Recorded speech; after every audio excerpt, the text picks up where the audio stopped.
শ্রীলঙ্কাকে 34 রানে হারিয়ে যুব এশিয়া কাপের হ্যাট্রিক শিরোপা জিতল ভারত। আসর থেকে পাওয়া অভিজ্ঞতা কাজে লাগাতে চায় ইয়াং টাইগাররা।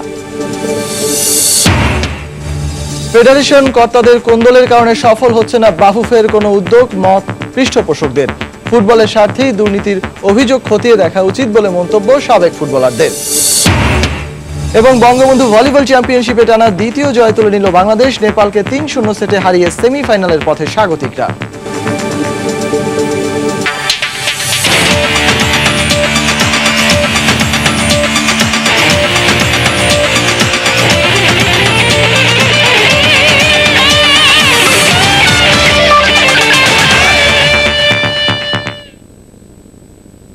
মাঠ ও মাঠের বাইরে বিশ্বের নানা প্রান্তের খেলাধুলার খবর, এসব নিয়ে আমাদের নিয়মিত আয়োজন খেলার সময়। আর এই আয়োজনে আপনাদের সঙ্গে আছি আমি সজল মিত্র রিচার্ড।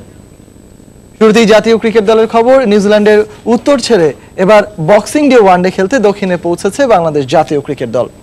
ওয়েঙ্গারে ছেড়ে ক্রাইস্টচার্চে পৌঁছেছে টাইগাররা। দুপুরে পৌঁছানোর পর অনুশীলনের সুযোগ না থাকায় হোটেলে টিম মিটিং দিয়ে শেষ হয়েছে দিনের সূচি। এদিন বিশ্রাম নিয়ে শনিবার অনুশীলনে নামবেন মাশরাফি মুশফিকরা। এর আগে কিউই একাদশের বিপক্ষে একমাত্র প্রস্তুতি ম্যাচে বৃষ্টি আইনে 3 উইকেটে হেরে যায় টাইগাররা। ম্যাচে হারলেও মুস্তাফিজের 2 উইকেট পাওয়া ও সৌম্য সরকার সহ অন্যান্য নির্ভরযোগ্য ব্যাটসম্যান ও বোলারদের পারফরমেন্স আশা যোগাচ্ছে কোচ হাথুরু সিংহকে।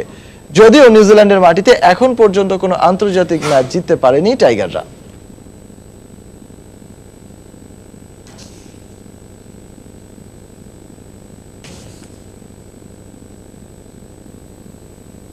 ঘরের মাঠে ভালো খেলার আত্মবিশ্বাস কাজে লাগিয়ে এবার বিদেশের মাটিতেও ভালো করবে বাংলাদেশ।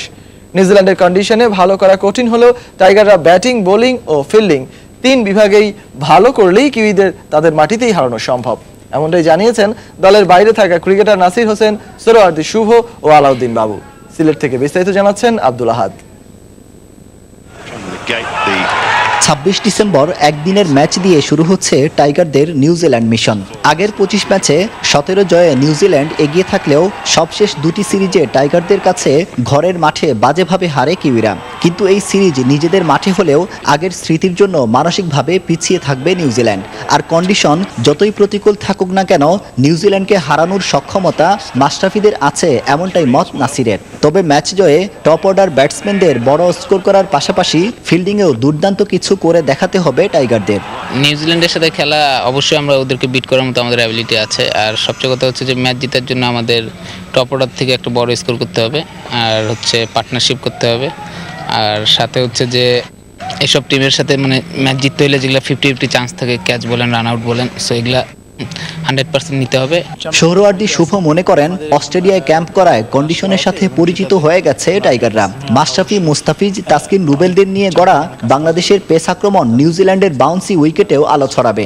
অস্ট্রেলিয়া একটা কন্ডিশন ক্যাম্প করছে ওনারা, সো ডেফিনেটলি এটাও তাদেরকে একটা কনফিডেন্স বুস্ট আপ করবে আপনার এনভায়রনমেন্টের সাথে অ্যাডজাস্টমেন্টের ব্যাপারে।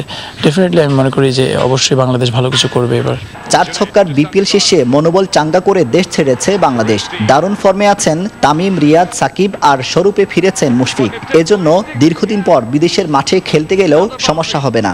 বাংলাদেশ এখন অ্যাকচুয়ালি আগের মতো অবস্থা নাই যে আমরা কোন মাঠে খেলতেছি, কোন কন্ডিশনে খেলতেছি ভ্যারি করার মতো। কারণ রিসেন্টলি অনেক বড় একটা টুর্নামেন্ট দেশের মাটিতে শেষ হলো বিপিএল এর পরে, যেহেতু তাদের কাছে সবার মনোবল থাকবে অন্যরকম। ঘরের মাঠে স্পিনে নিউজিল্যান্ডকে কাবু করলেও নিউজিল্যান্ডের উইকেট থাকবে বাউন্সি। আব্দুল আহাদ, সময় সংবাদ, সিলেট।